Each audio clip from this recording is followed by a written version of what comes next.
gonna start off with a little check-in, just to see how you're doing. Um,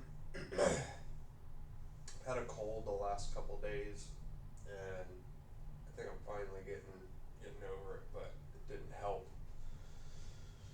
with I don't know. I just got out of detox. How many? I don't even know how many weeks ago or days ago it's been, but I was feeling all sick through that whole period, and then sure enough, I get into treatment in the actual program, and then I get a cold, and a pretty violent one too. Like, just sucks. Yeah, it sounds rough, being sick and then being sick again. It Yeah. sounds just continuous. Yeah, like two different kinds of sickness, and it's just I'm over it. My body's exhausted from all of it. So I'm sorry you're going through that. yeah. I feel better though. I do feel better today. I've just been taking a bunch of hot showers and trying to, let steam do its thing, I guess. So I do feel better. Good. Well, thank you for the check-in. Um, is there anything you'd like to focus on today's session? Um, no, I think it's probably, I guess, same kind of feeling as last week. Mhm. Or maybe we didn't. I don't think we checked in last week because I was on bed rest. I was sick. So, but I guess this past week I've just been over it. Like I said, just being sick and detoxing and withdrawing, and then now having a cold. It's just like I'm over it. I don't know. When you say you're over it, what does that mean to you? I just feel exhausted physically. Mhm. Like my body feels like just I don't know, overworked, Mhm. and then on top of that, like I got to rest for a couple days, but I still had to do groups, and you know I've been having to do groups this whole time, whether it was in detox or whatever. So like emotionally, I'm trying to process things, and I'm just sitting here thinking like I can't breathe through my nose. Mhm. I'm congested. I got chills and cold sweats, and and everyone's asking me to process my feelings and emotions and all of this, and it's just I think on every level, uh, whether it's physically, emotionally, mentally, and spiritually, like I just feel drained right now. Mhm. Um, so that's where I've been at this past week. It's just like I don't want to hear it, leave me alone, kind of thing. Is there something that, you know, I could do to help you as your counselor to help you get through that? Is it, taking a 30-minute break? What can I do to support you? Uh, I don't. I mean, I think this is just this one-on-one session. I don't feel like it's part of the daily routine. Like the daily routine here at the facility is groups and this and lunchtime and that, and then like it just feels very redundant Mhm. and Repetitive.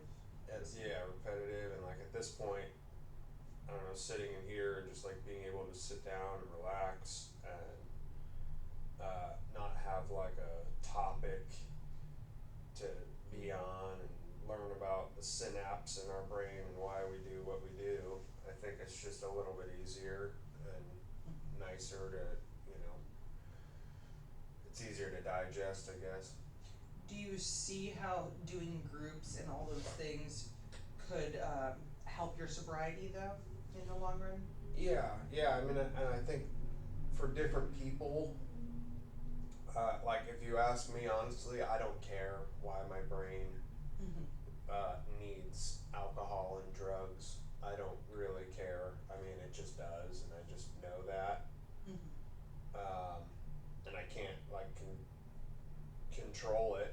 myself, you know, it's a problem, but some people, I can see how they need that to latch on to, and they say, well, the reason I do this is because my brain is, you know, chemically different than you know, like, and they need that information to, I guess, connect the dots for their past behavior. I don't know, but I see how it's beneficial. For me, it's just like, it's good to know, and I'm sure I'm in the same category, or, you know, my brain is different too, I guess, the way I think,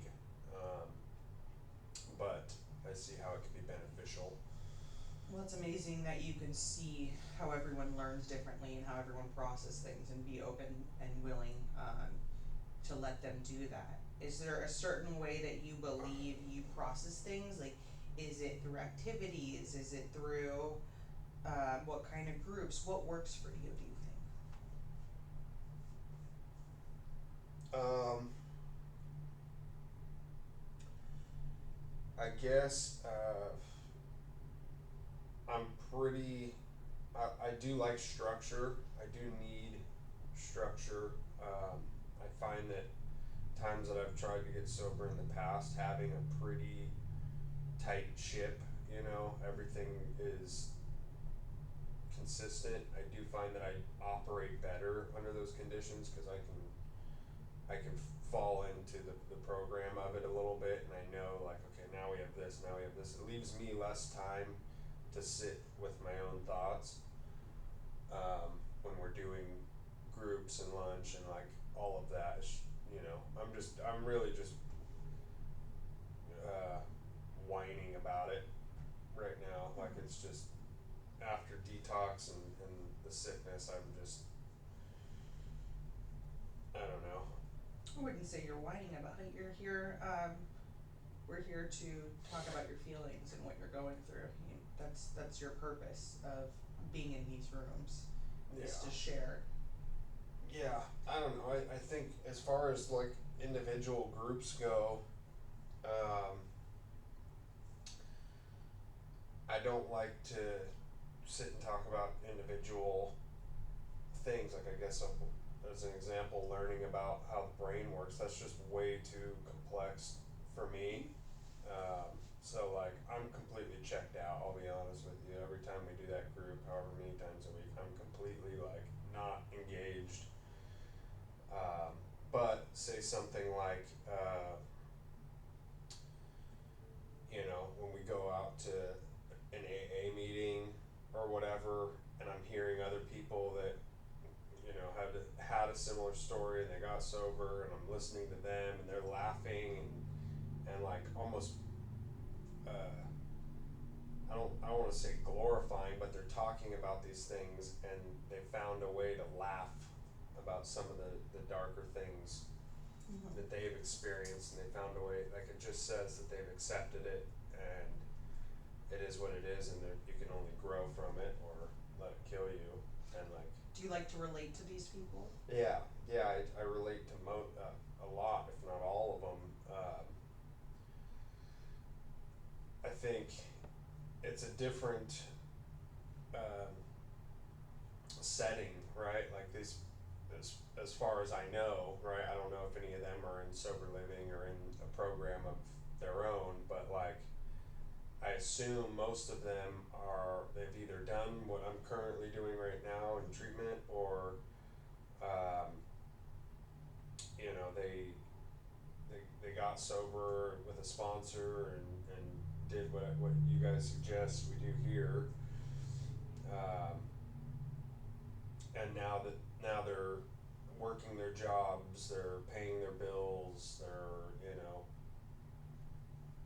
had to have a car and a valid driver's license and like things like that.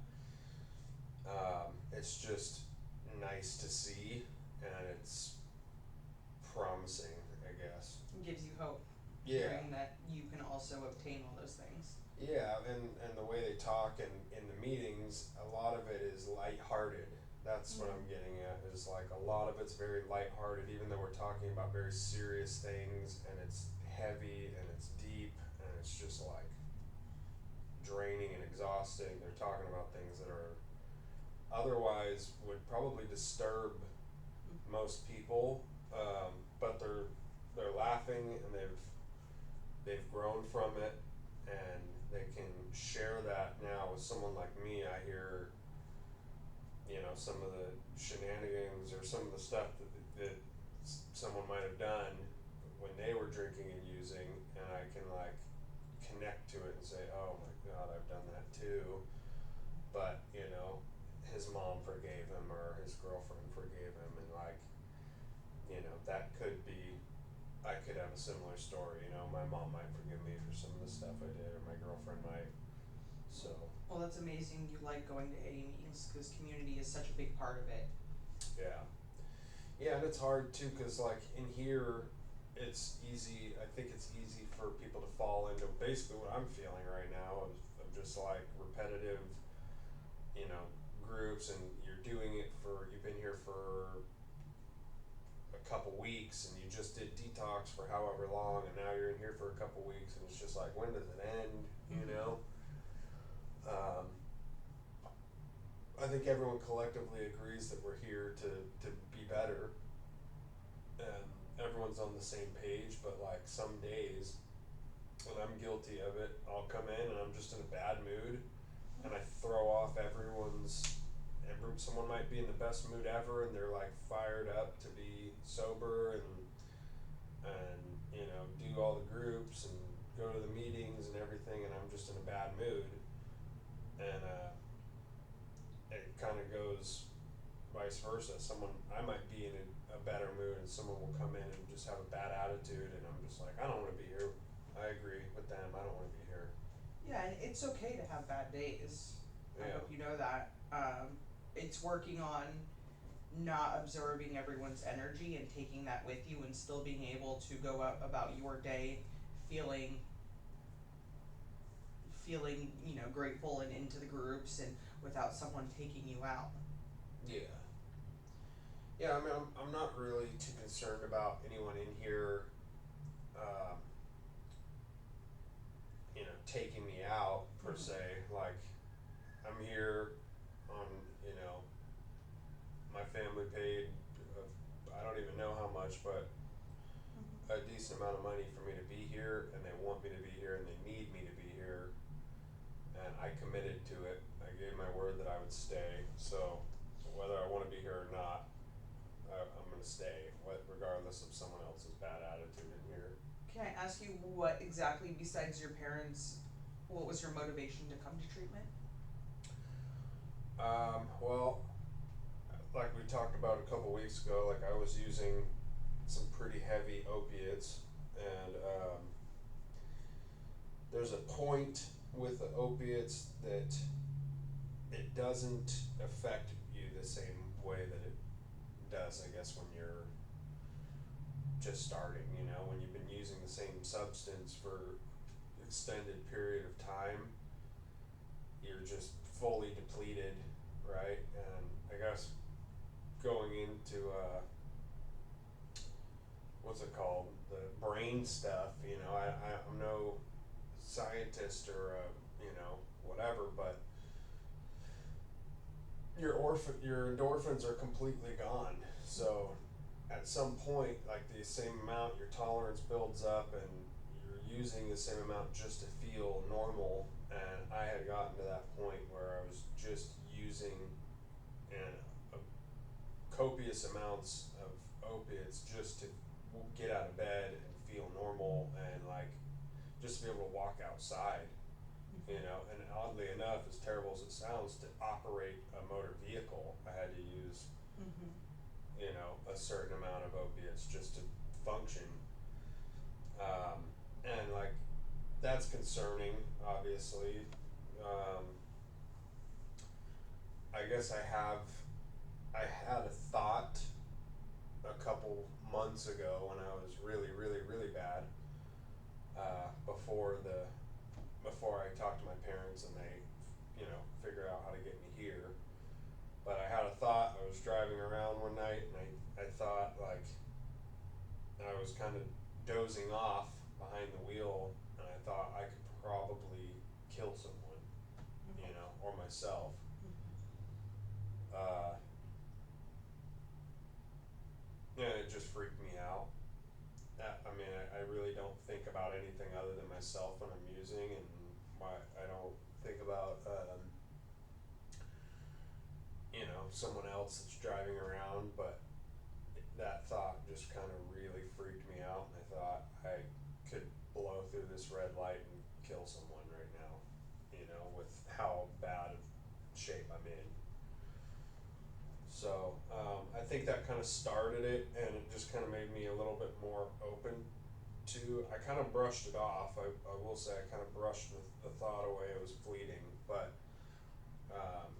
the timing of my parents, reaching out to me and just showing their concern for me, and then having that thought prior, I think it just kind of got the ball rolling without me even knowing it. And then once I was willing to have an actual conversation about coming here, I didn't really fight it like I probably normally would.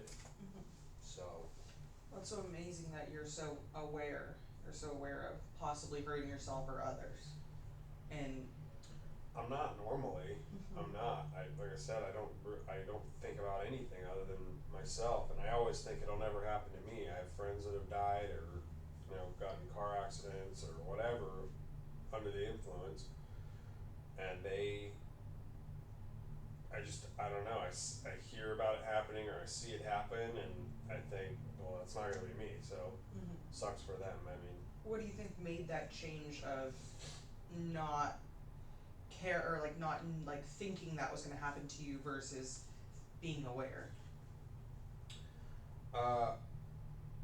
Well, when this happened, I think I was startled when that night that I was driving, because when this happened, it was very late. It was like probably 2 or 3 o'clock in the morning, so there was no cars on the road, but I was coming up to an intersection, a red light, and I was kind of nodding out and dozing off, and there was another car coming. So the only other car on the road, and if I didn't take my foot off the gas, the timing, I think, would have just been a perfect hit. And I just opened my eyes enough to notice that there was another car and I was about to hit him. So I think it just like startled me, and I got that little like rush of adrenaline that almost like sobered me up for a second there. And again, I guess I was thinking about myself, like, well, I could have killed myself there, but the afterthought of that was like, whoa, I could have killed that person, if I didn't die, I probably would have killed that person. And like I said, I kind of just chewed on that for probably the next hour, and then it was fleeting, it was gone. I didn't really think about it. I continued using, and I continued going my way, but it did stick with me, So I think it was just a close call that kind of shook me a little bit. Well, we're almost up with time, so I'm just gonna say for next week, well, thank you for today. Yeah. Thank you. Thank you for sharing your emotions and your stories. And next week, we're gonna talk about goals. So I want you to, your homework for this week is to write some goals, that what you want for treatment and what you want your life to look like after treatment. How does that sound? I want treatment after treatment. Okay. Okay? Simple enough. Yeah. Thank you. Okay, well, thank you. Yeah. How many minutes that was?